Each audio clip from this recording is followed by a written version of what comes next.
Good morning. Thank you so much for welcoming me here and inviting me back into this community. I once had the privilege of being a member here and of working here, and this community is beloved to me, so thank you for having me here. I'm now the program director at Lutherwood Camp and Retreat Center in Bellingham, Washington, and it's a special place to me. I grew up going as a camper and worked in college as a camp counselor and took students there as a youth director, and now it's been wonderful to re-engage in this new way. I love the 23rd Psalm, the words, the many musical settings, the memories of its use on important days in my journey. It brings me stillness, straight to those still waters that are often fleeting in my day-to-day life. And it gives me pause to be still and listen for God. And I know I work at a camp, and I should get out to the lake every day. And I try, but I don't because I have emails. The stress and the siren call of preparation and organization pulls me to all my Post-its and office supplies. But I tried to let these words wash over me this week. I was struck with a few questions. What does it mean to dwell in the house of the Lord forever? Look, I took up the sourdough, I knit huge blankets, I had a couple of kids, and we stayed home for years. I'm understandably a bit hesitant to commit to one place for a long period of time. And why does God set this meal before me in the presence of my foes? Are they like there to be jealous of my special time with God? Or is God also setting a table for them? That would be very in character for God, I think. And while these still waters and green pastures sound amazing, do they also happen to be in the same place as the valley of the shadow of death? And this started as an amusing geography question. But some of my other questions started to suggest otherwise. And what if I am in want sometimes? What does being in want actually mean in this case? I tried saying it another way. I have all I need. And does that really resonate? Well, yeah, it does. I'm so gratefully aware that I do have all I need, even if I forget this sometimes or it doesn't feel like it. I also know there are many in this world and in our own communities that do not have all they need. Not enough food or shelter or safe communities or access to health care and so much more. Where is God in all of this? The Lord is my shepherd, I shall not be in want. Perhaps instead of what my list of wants looks like, I should think about what God does promise. What does God have in mind when providing for us? Happiness, comfort, contentment? Because I know God will take care of the things I truly need. But sometimes what I have in mind and what God has in mind are somewhat different. So this was my list of what I believe God promises. God has been through pain and is with me in mine with true understanding. God has been broken. God has forgiven. God is with me in my brokenness, confession, and forgiveness. God has lived a human life and is with me in mine with true understanding, presence, and power. God has gathered the beloved community, this flock of sheep, so that I can see and feel God's work in my life and that I can be supported, encouraged, and challenged as I seek to do God's work with my own hands and feet.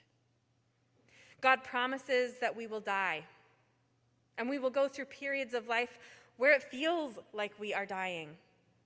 Things will die within us and around us, and God has been in all of those places and is with us as we experience them too.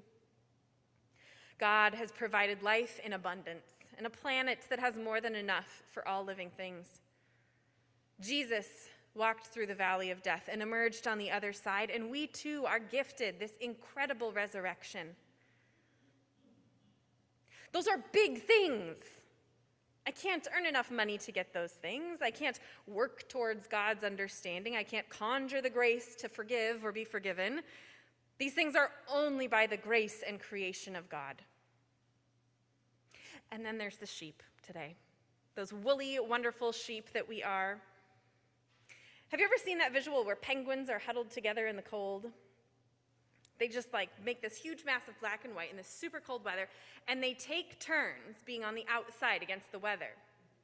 And then they cycle in. They push the people on the outside, the penguins, on the outside, go into the middle to be nice and cozy and warm, and the penguins on the inside move towards the outside to protect the other penguins, and it's this movement within their community. So what if we sheep took some lessons from penguins? And Jesus, of course, Jesus, who is always making this circle wider and pulling more and more people in. It's not so far-fetched. Sheep are social animals. They're only prey, so they rely on one another to keep safe. They stay close to each other because their community is one of the only safety nets they have. Perhaps we could think of this as taking turns on the outside of that herd, the dangerous place, the vulnerable place. Perhaps we sheep could constantly rotate and take turns to keep some safe on the inside and others protecting the flock on the outside, but taking turns constantly. But what happens if the balance is off there? What happens when certain sheep are constantly on the outside without the reprieve and the turn-taking of all the sheep? Without anyone coming to relieve their post, they're in constant danger, constant emergency mode, awareness. And those on the inside lose sight of the whole flock and can only focus on and see who is at the center. They miss the gift of that movement, of being a gift to the other. We somehow find that maintaining this comfortable arrangement is the priority. That becomes normalized after a while. It seems like the right way, the way it's always been, or even worse, just how it is, implying that it is by design that many sheep are hurting, in danger, or on the margins. So when we think about dwelling in the house of the Lord forever, the house of God is of unconditional love, of grace, of abundance. And how does that happen? Only by the grace of God. Only by the grace of God is the flock able to fully see God in one another. And only by the grace of God are we able to see our own brokenness, be forgiven and forgive. And this is why having God as our shepherd, having Jesus as our shepherd, is so revolutionary. Because the shepherd's not only moving the flock, watching out for the ones that get lost, but also teaching us along the way to grow into God's loving family, God's loving flock. But just as sheep are in this constant motion to protect each other, so are we in constant growth toward doing the same for all of our siblings. We are not yet perfect, but we have the perfect guide and the perfect comfort to challenge us forward and to comfort us along the way. People of God, we are not called to dwell forever in the center of the flock. We are called to dwell forever in the house of the Lord. Because I know we can all rattle off a list of categories of people in our world who are on the margins. Maybe we live there. And as uncomfortable it is to acknowledge this inequity in our world, we must hold it. And as hopeless as the situation might feel, we are called to have hope and to act on our hope. And as much as it feels like it's just the way it is, it's not. And part of being a flock tells us that it's not the job of the sheep on the outside to budge their way in, but it is a job to participate in that motion, to participate towards all of God's family being held, being healed. Protecting those that have taken a very long shift of danger, being harmed and killed while we send our thoughts and feelings while not budging from the middle. So, what step might we take? What step might you take to move towards the outside of the circle, to enact love toward the rest of the flock? What privileges, what gifts do you have from being in the center that you can spend on this vital movement towards grace and love of all of God's people? God guarantees it will be uncomfortable. Psalm 23 leads us straight into the belly of the beast, the valley of the shadow of death, but it also ensures that we need fear no evil, because we are accompanied by God always. God provides everything we need to be in this Jesus-shepherded flock. Kind of like the Lord's Prayer, the comfort and familiarity of Psalm 23 can keep us from seeing and feeling this challenge that the psalm brings. A psalm that challenges us to truly consider our wants, our needs, and how those affect the rest of the flock. And we must also remember that every action has an equal opposite reaction. When we challenge something, there's pushback, whether it be our own body in a new workout plan or our soul examining how we may have contributed to that latest fight when we just knew we were right. Our community, standing up to voices of power that shoot us down, silence us, or belittle us when we name something unjust in our own systems. But Psalm 23 is asking us to take the challenge. Examine this. Consider who else in the flock might be suffering on the other end of our convenience or comfort. Because God never promised those things to us. Convenience, comfort, ease, even happiness. God promised abundant life, death, resurrection, and new life. So when we challenge our day-to-day lives, it will be uncomfortable. Jesus guarantees this so many times throughout the Bible. But God will not leave our sides. God will be with us in the pain and the joy and the death through to resurrection. And this is good news. In the dis-ease and the discomfort and the incredible inconvenience of living a life following Jesus, walking through the valley of the shadow of death, we shall fear no evil, for God is with us.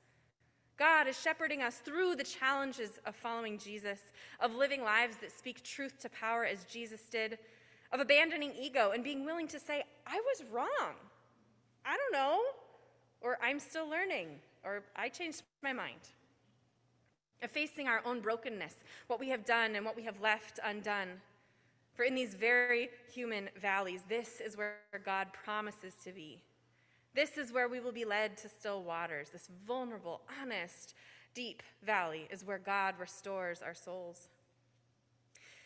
So we remember that Jesus shepherded us to this difficult but beautiful work of God, loving neighbor, knowing that it leads us through the valley of the shadow of death. And let us also remember how God shepherds us with perfect understanding and presence and abundant life and resurrection. So I invite you to pray about and consider what places of discomfort God is leading you to or may have already led you to. You may be very well acquainted with this discomfort already. Let it sit in you. And let today's healing service accompany that moment in your soul. Let Jesus meet you there. For wherever you're headed, always know that you can be comforted and grounded in the fact that Jesus is walking into this place before you in preparation, inside of you in every moment and behind you, supporting you in all the ways you need.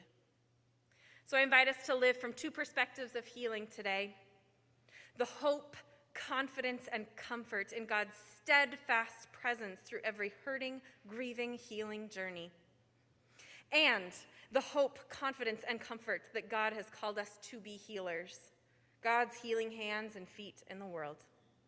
I'll finish with a blessing. May God bless you with the discomfort at easy answers, half-truths, and superficial relationships so that you may live deep within your heart. May God bless you with anger at injustice, oppression, and exploitation of people so that you may work for justice, freedom, and peace. May God bless you with tears to shed for those who suffer from pain, rejection, starvation, and war, so that you may reach out your hand to comfort them and turn their pain into joy. And may God bless you with enough foolishness to believe that you can make a difference in this world, so that you can do what others claim cannot be done. Amen.